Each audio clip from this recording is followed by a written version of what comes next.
All right, and shalom, shalom.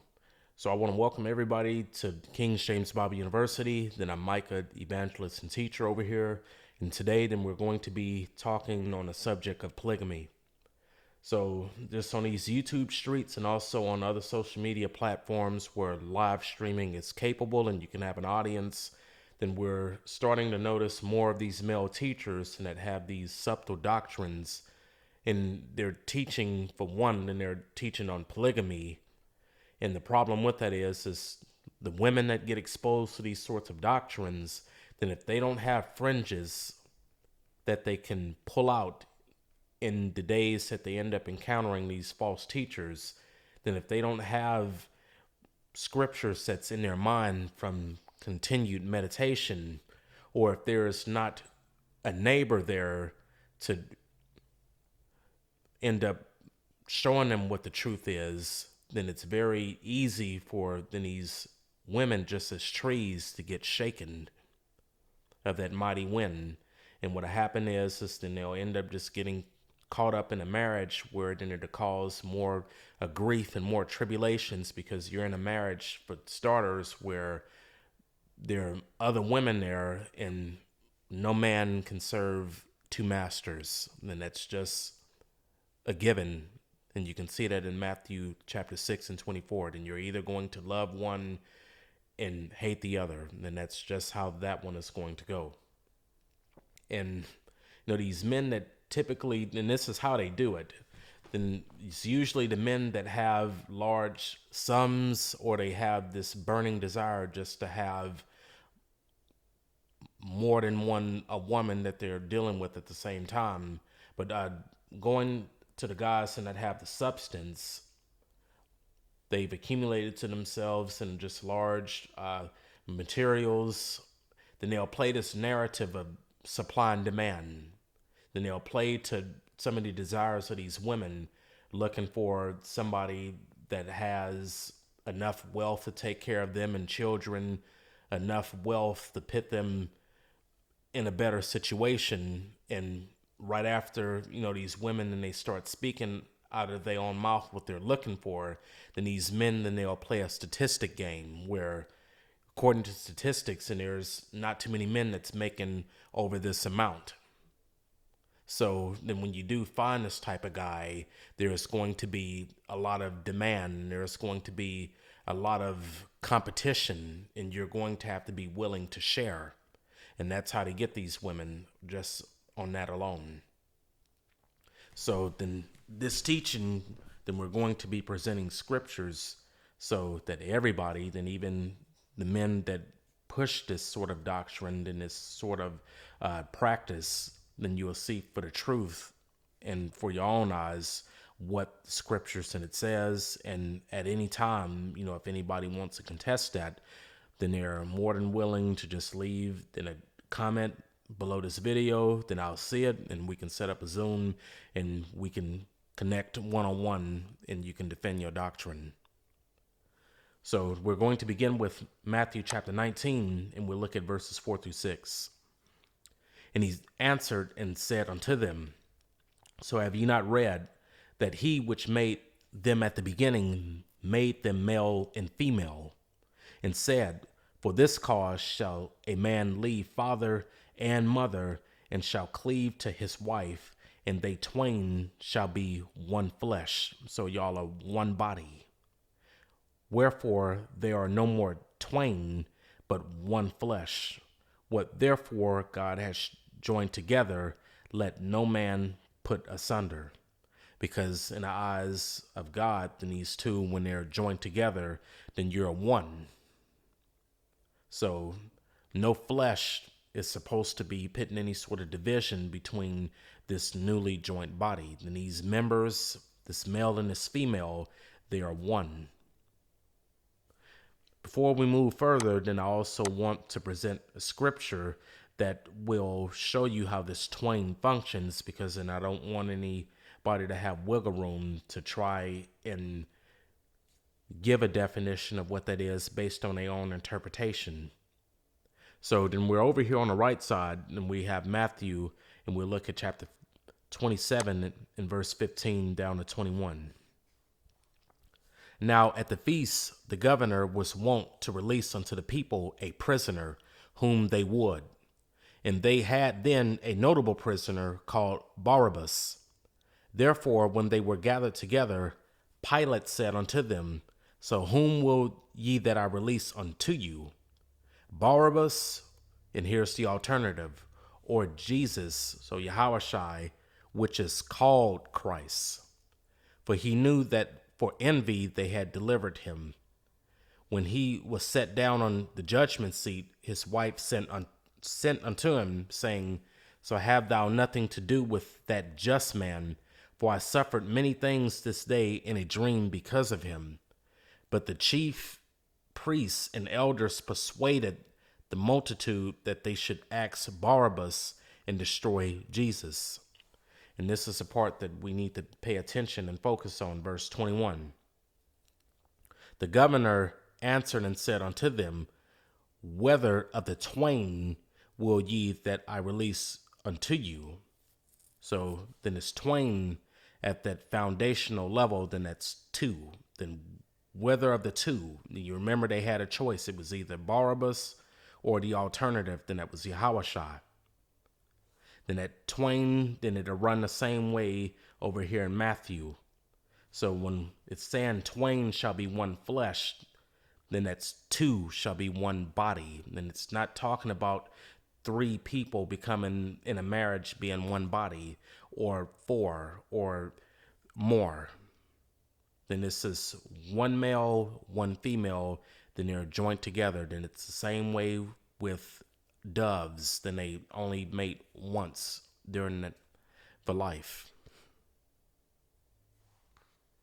And there's something else that we need to hone in on, because then we looked at what was said in Matthew chapter 19 and 6, where it was saying, What therefore God has joined together, let no man part asunder.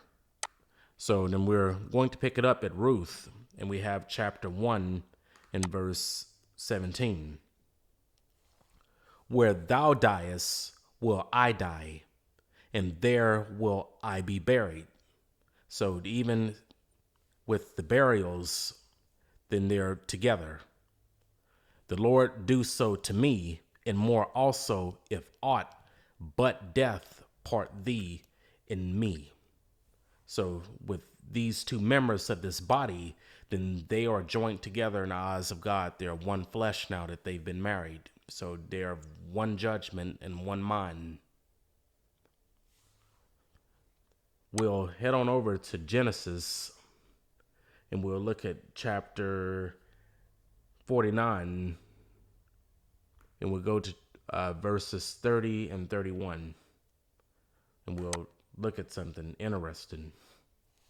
In a cave that is in the field of Machpelah, which is before Mamre in the land of Canaan, which Abraham bought with the field of Ephron the Hittite for a possession of a burying place. There they buried Abraham and Sarah, his wife, semicolon, that's the end of that thought. Then Sarah, his wife, then was his wife. Then Keturah and Hagar, then those were concubines. There they buried Isaac and Rebekah, his wife. So you have one and one, twain, one body. And there I buried Leah. Then you don't see a Rachel or the other women gathered there. So in this marriage, then the only thing that's separating these two is death. Then it's not no other man or not no other woman. So in this case, then we are not to be multiplying. Then it's just that one and that one. Then we'll pick it up over at Deuteronomy, and we'll go to chapter 17, and we'll look at 17. And this is written in our law book. Neither shall he multiply wives to himself, that his heart turn not away. Neither shall he greatly multiply to himself silver and gold. So it's just with what Yahushua, then he said over in Matthew 6:24, so no man can serve two masters. On a spiritual side, no man can serve two teachers. Then you're either going to hold to one doctrine, and by doing so, then any other doctrines that you were dealing with or exposed to, then you're going to despise them.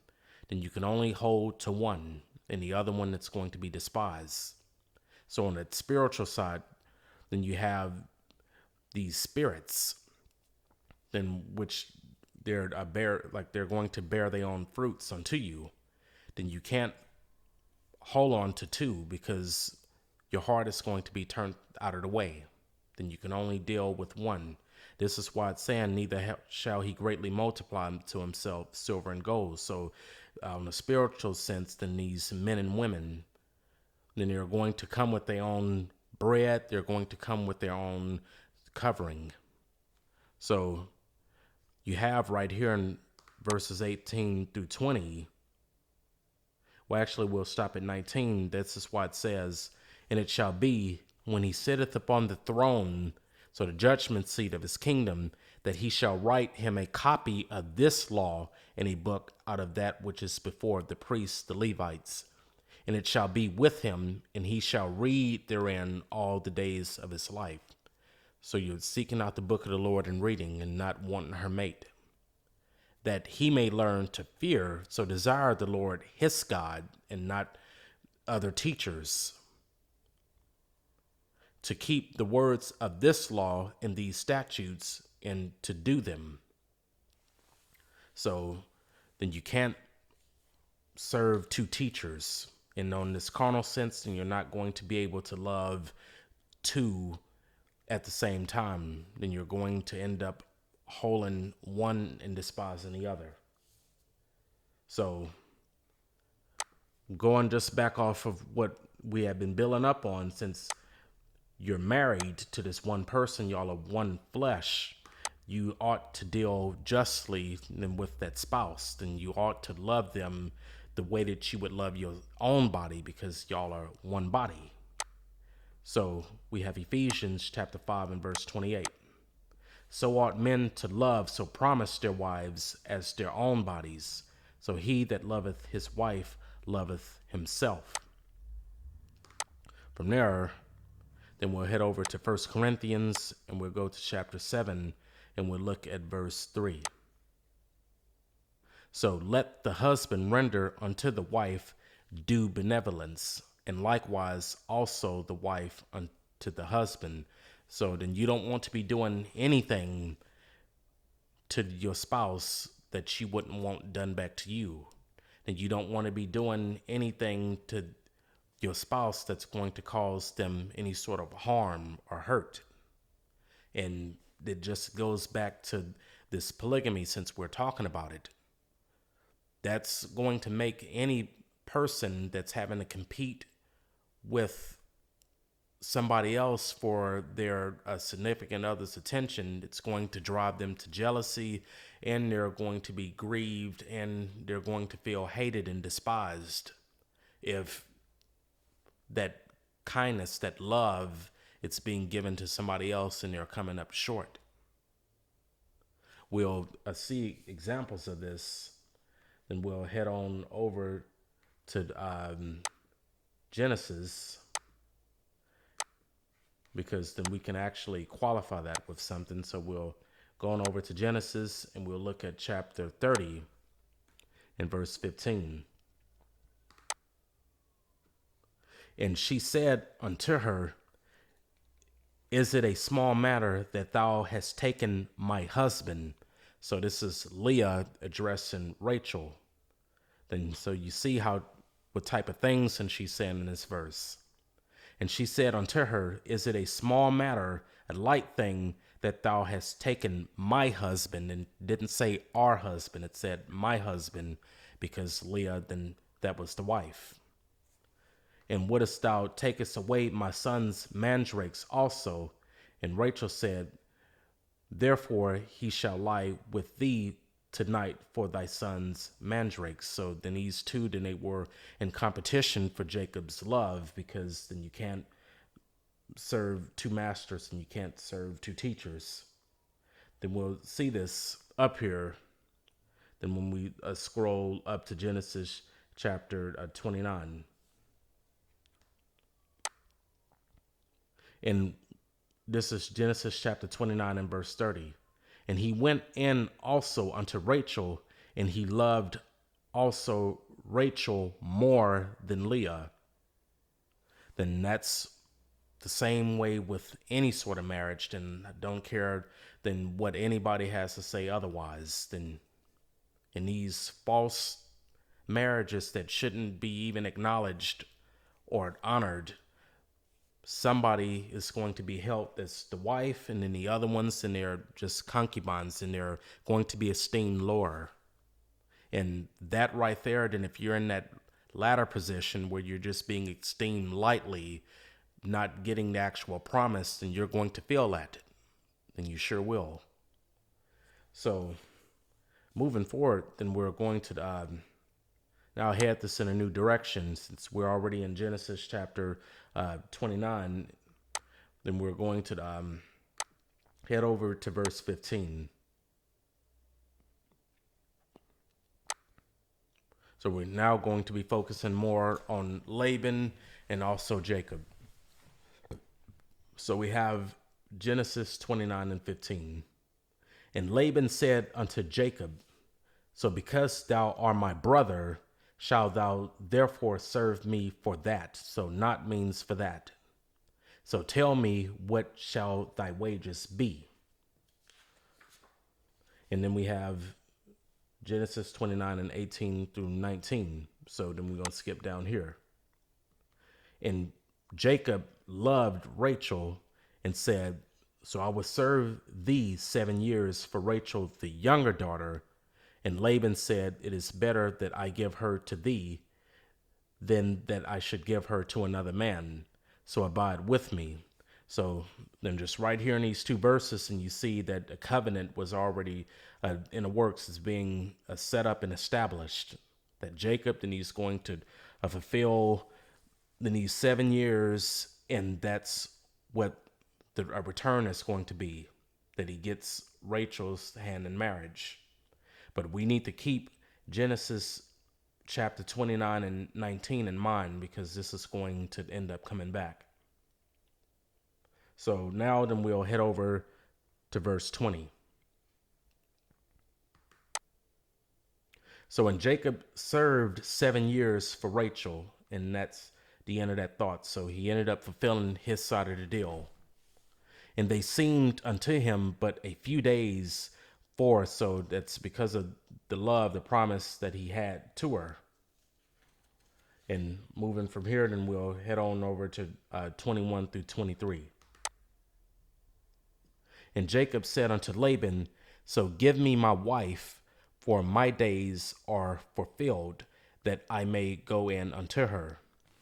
And Laban gathered together all the men of the place and made a feast, because this was the custom that the young men did. Then they put together a feast and gathered together all of the men for the celebration. And it came to pass in the evening that he took Leah, his daughter, and brought her to him. And that's the end of that thought. So you got Laban bringing Leah over to Jacob, end of that thought, and then we have another one. And he went in unto her. And that's when Leah became his wife right there. So, no, for the people that hadn't seen this before, so we're going to focus more closely on that.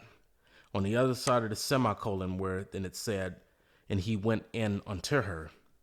So then it's the action of the male and the woman, then you end up consecrating the marriage. So it's that first time that y'all go into each other, and this is what joins y'all together.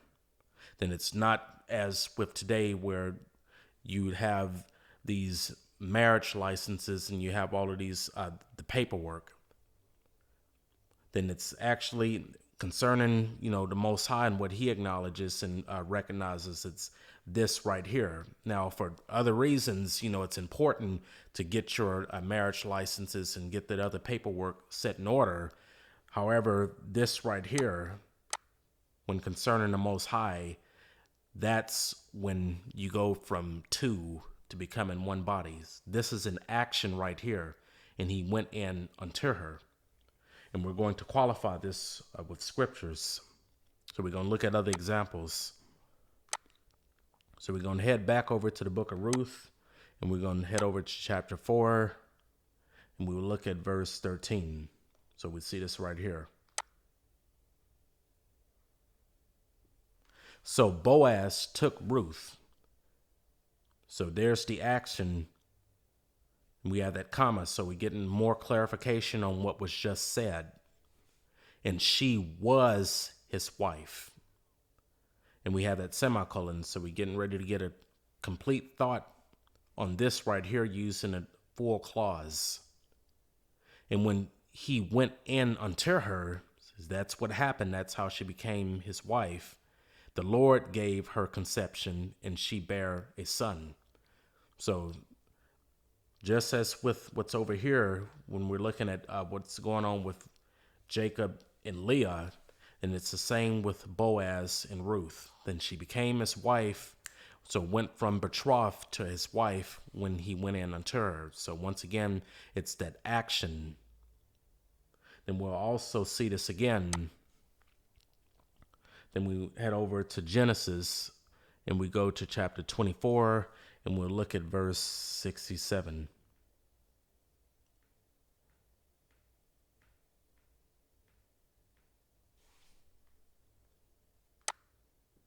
And Isaac brought her into his mother's Sarah's tent and took Rebekah, and she became his wife. So this is a subsequent. So then that's what's following afterwards. So they went in the tent, then they joined together, consecrated the marriage, and she became his wife. And we got that semicolon, so that's the end of that thought, so we can leave it and drop it right there. So just heading back over to Genesis 29 and 23, then it was that action right there with Jacob going into Leah that she became his wife. And as far as, what was going on with Laban and everything that he was doing, then it was a particular reason why then he ended up, Laban, doing things that he did. Then he had an ulterior motive, which we're going to end up covering that in this lesson. So just moving forth from here, and I did say, which we saw it, that Leah, then that was his wife. So then I have you asking, okay, what about the other women? So we're going to take a look at that. So we have Genesis chapter 30, and we have verse 4. So we're looking at Bilhah, and she gave him Bilhah, her handmaid, to wife, and Jacob went in unto her. So in this case, you can't let this trip you up. So, and she gave him Bilhah, her handmaid, to wife. So to do these duties of a wife, which is to bring forth children and fruits. And the reason why then Rachel is doing all of this is because then she's warring with Leah in terms of then who's going to end up raising up to Jacob the most children. And at this point, then she was barren, that she couldn't have children and she couldn't bring forth seed. So then Bilhah, in this case, and she's doing the duties of a wife, but she's not Jacob's wife, and she's a concubine. So then what you always have to join to that Genesis 30 and 4 is then we have to look on over at Genesis 35 and 22. So you keep this in mind right here. And it came to pass when Israel dwelt in that land that Reuben went in, laid with Bilhah, his father's concubine. And that doesn't change. Then that's what Bilhah was, even though, You see it right over here, which I'll bring it up so there'll be a side by side where it says it right on over here in Genesis 30:4. And she gave him Bilhah, her handmaid, to wife, and Jacob went in unto her. Then she was doing the duties of a wife. Then she was Jacob's concubine. And it also goes for Rachel as well. So when you look at Genesis 29:28.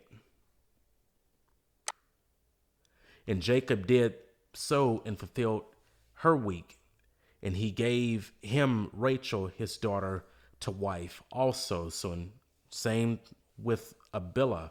Then Rachel, then she's doing the duties of a wife, then she's a concubine too. So remember earlier, then I showed that verse with Leah and Rachel going back and forth. That, you've taken, was it a light thing that you've taken my husband from me?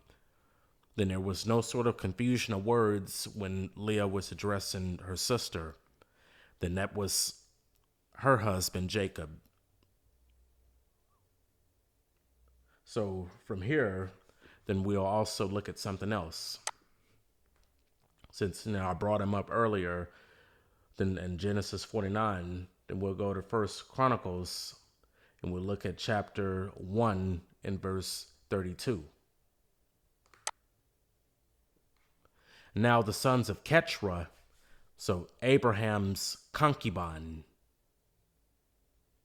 and that doesn't change because Sarah, then that was his wife. So now the sons of Keturah, Abraham's concubine, so she bare Zimran and Jokshan and Medan and Midian and Ishbak and Shua, and the sons of Joshkan, Sheba, and Dedan. So then we have right here in First Chronicles, just 1 and 32, then it's telling you it's the same of with Keturah, then that was Abraham's concubine. So I'm going to pull something up over here. Then we'll look at Leviticus, and we'll go to chapter 19 in verse 11. So you shall not steal, neither deal falsely, neither lie one to the other. Then we're supposed to be dealing justly and uprightly with one another amongst Israel. But then we're going to see an example of, why Laban and he did the things that he did and how then it ended up not working out to his favor. So then we'll head back over to Genesis, and we'll first begin going back to 29, and we will hit, where is it? So we'll head on over to Genesis 29 and 23. So when it came to pass in the evening that he took Leah, his daughter, and brought her to him, and he went in unto her. So then if with commentaries and, other people that are not studied up in scriptures, then typically what they'll say when they're giving their commentary on this verse is that it was just real pitch black, then it was dark. Then Jacob didn't know what was going on. Then he was just had no idea who he was landing with. And this is what happens then when you don't keep your precepts. Then you'll end up leaning to your own understanding and guessing when, everything that you need to know, before we even get into these precepts that I'm going to show you. Then you have verse 22. So Laban gathered together all the men of the place and made a feast. So then this is a celebration that's going on. And somewhere in that celebration, then you have a chamber that's prepared. Laban brought Leah to Jacob. Then he clearly seen who he was dealing with. Even if we want to play the narrative of that false doctrine, that and just interpretations that it was just real pitch black and dark in the chamber, to where Jacob had no idea who he was laying with. And even if we want to entertain that, there's some questions that these people that come up with those commentaries and they wouldn't be able to answer. So this is what we're getting ready to do. Then we have 1 Corinthians 14:7. And even things without life giving sound, whether pipe or harp, except they give a distinction in the sounds, how shall it be known what is piped or harped? Yeah, we're looking at this verse because right back here in Genesis 29, Jacob, then he served 7 years, and he was living over there at this time. Then he had been there those 7 years serving for Rachel. So then he knows what both women sound like. As far as Rachel, the sound of her voice, the sound of Leah's voice. And on just more of an applicational example, than if I or anybody else were to clearly show you a pipe or a harp. So we're showing it to you. We play a note on both instruments. So we're playing a note of the pipe, playing a note of the harp.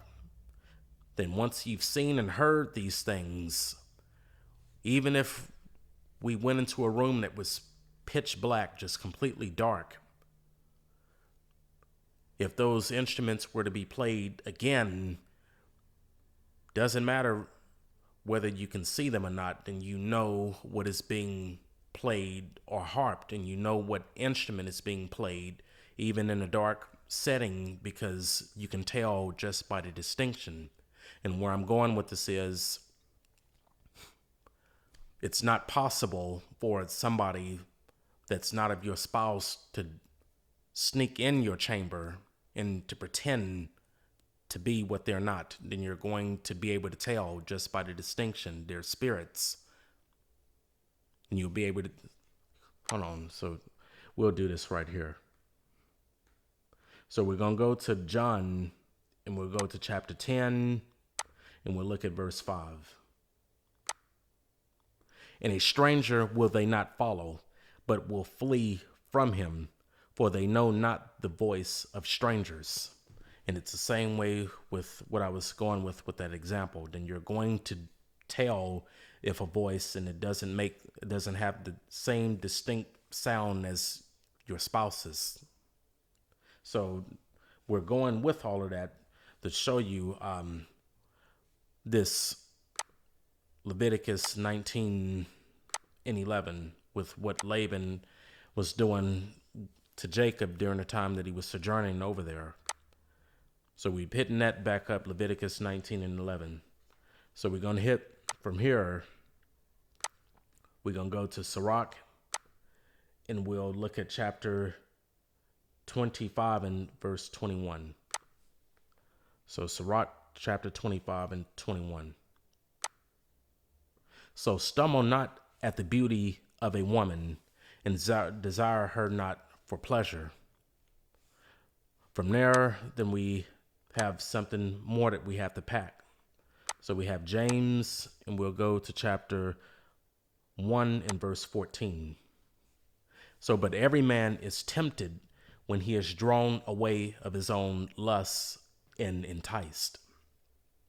So that's what happened when you look at Genesis chapter 29 with exactly how it came to be that Jacob ended up laying with Leah. Then on the date that a marriage was supposed to happen between him and also with Rachel, Laban, through his subtlety, then he ended up presenting this opportunity or this enticement to Jacob, and he took it. Leah, then she wasn't an ugly woman. Then she was attractive. It's the same way with, let's look at something. So we'll head over to Genesis, and we have chapter 3, And we'll look at verse 6. And when the woman saw the tree was good for food, and that it was pleasant to the eyes, and a tree to be desired to make one wise, she took of the fruit thereof, and did eat, and gave also unto her husband with her, and he did eat. Even though when you look in the previous chapter, the Most High God had already instructed them of what trees that they could freely eat of and the one to stay away from. So and we'll look at 1 Timothy, and we have chapter 2, and we'll look at verse 14. Wow. So we have 1 Timothy chapter 2 and verse 14. So when Adam was not deceived, but the woman being deceived was in a transgression. So then this is saying exactly what you're looking at over here. So that soul, then it was enticed and persuaded. Then that's how then Laban and he ended up getting Jacob with Leah. And as far as, we're getting ready to get deeper into this, you have in Genesis chapter 30, then he ended up doing all of this so he can end up extending the time that Jacob was there to get more service and labor out of Jacob. So then we're going to head on over to Genesis 29, and we'll go to chapter 25 through 27. And it came to pass that in the morning, behold, it was Leah. And he said to Laban, so what is it that thou hast done unto me? So did not I serve thee for Rachel? So wherefore then that hast thou beguiled me? And Laban said, it must not be so done in our country to give the younger before the firstborn. If that was true, right up here in verse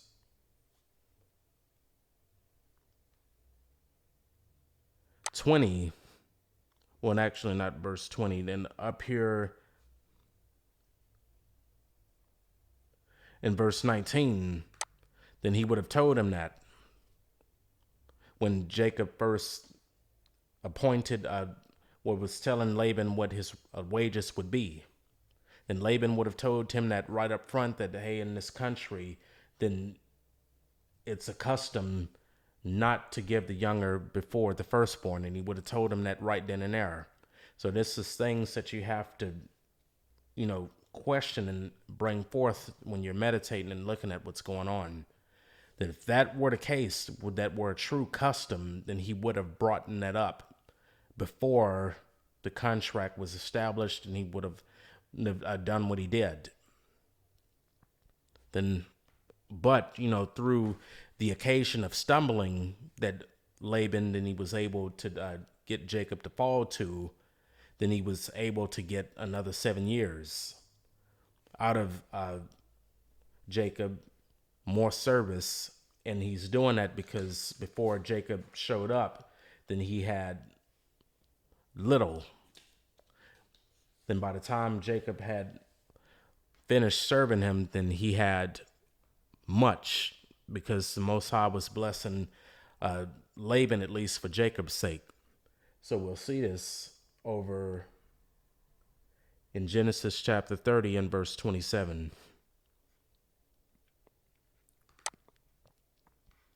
And Laban said unto him, so I pray thee, if I have found favor in thine eyes, so tarry. Wanted him to stay.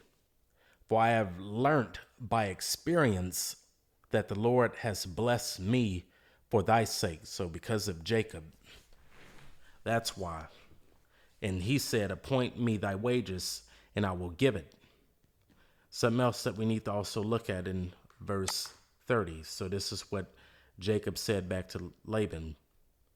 For it was little which thou hadst before I came, and it is now increased unto a multitude. And that's the end of that thought right there. So we got a semicolon there. And that was over those years. So we got to remember what we're seeing in verse 27.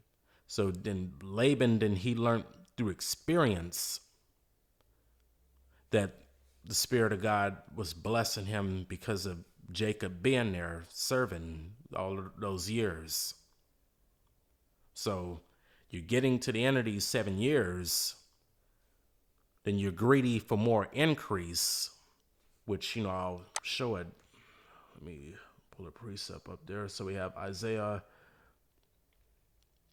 56 and 11. So yeah, they are greedy dogs which can never have enough. That's the same with Laban. Then you want more increase. So then you'll end up dealing falsely with your own brother.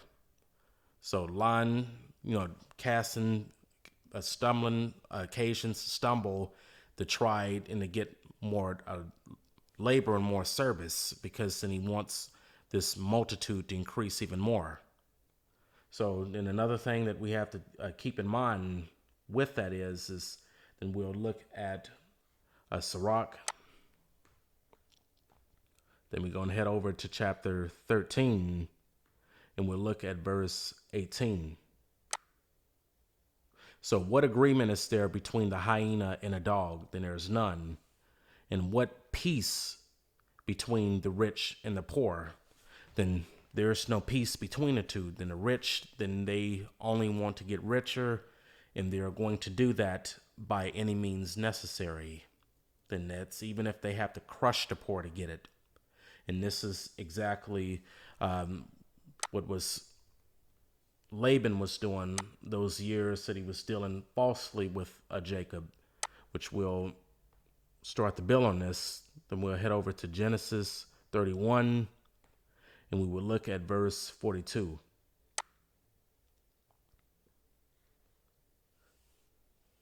So except the God of my father, the God of Abraham, and the fear of Isaac had been with me, surely thou hadst sent me away now empty. Because that's what the whole motive was to increase and to grow what he had. Needed Jacob to stay there. That's why then he ended up presenting that occasion for Jacob to stumble. And right after, then they strove together about that matter. Then he told Jacob, it's not a custom, which that was a lie, to give the younger before the firstborn. But if you fulfill Rachel's week, then we'll give her as well. And he got another 7 years out of Jacob. We'll look at this some more in the same chapter. Then we'll head on over to verses 7 and 9. So Genesis 31, 7 through 9. So this is a testimony right here of Jacob to Laban's character. And your father has deceived me and changed my wages 10 times, but God suffered him not to hurt me. Because then whenever Laban, in the matter concerning those cattle, then they established Jacob's wages to be, whatever it was changed to be, then that's what manner of offspring then those cattle were bringing forth. If he said thus, the speckled shall be thy wages, then all the cattle bear speckled. And if he said thus, the ring-straked shall be thy hire, then bear all the cattle ring-straked. Thus God has taken away the cattle of your father and given them to me. So from here, we'll look at something. We'll have Proverbs 22 and 16.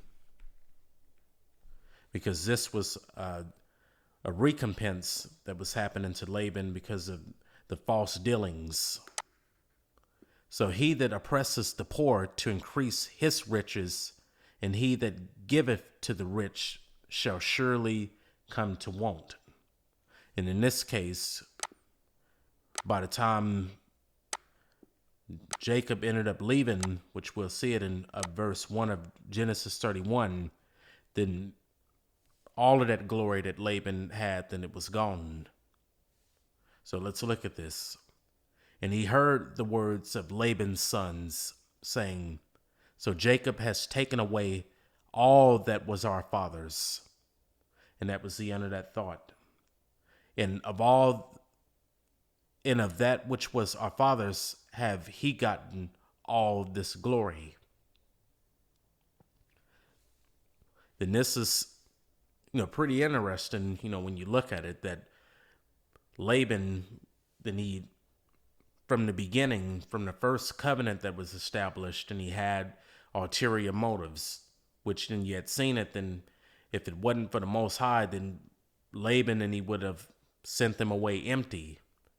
Then everything that he did, even from using then his daughters as instruments to try and keep Jacob there, then it was all to increase what he had, just to end up losing it anyway. So, going out, we'll look at Jeremiah, and we'll go to chapter 22, and we'll look at verse 13.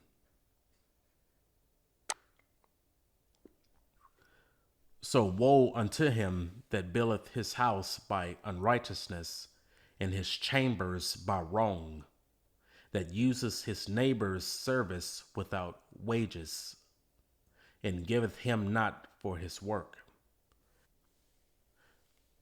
So then with that being said, then I'm going to leave this right here.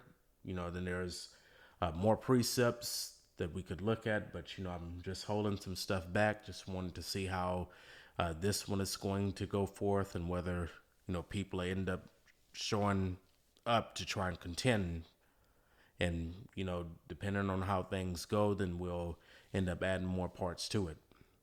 So with that being said, then I bid you all a shalom and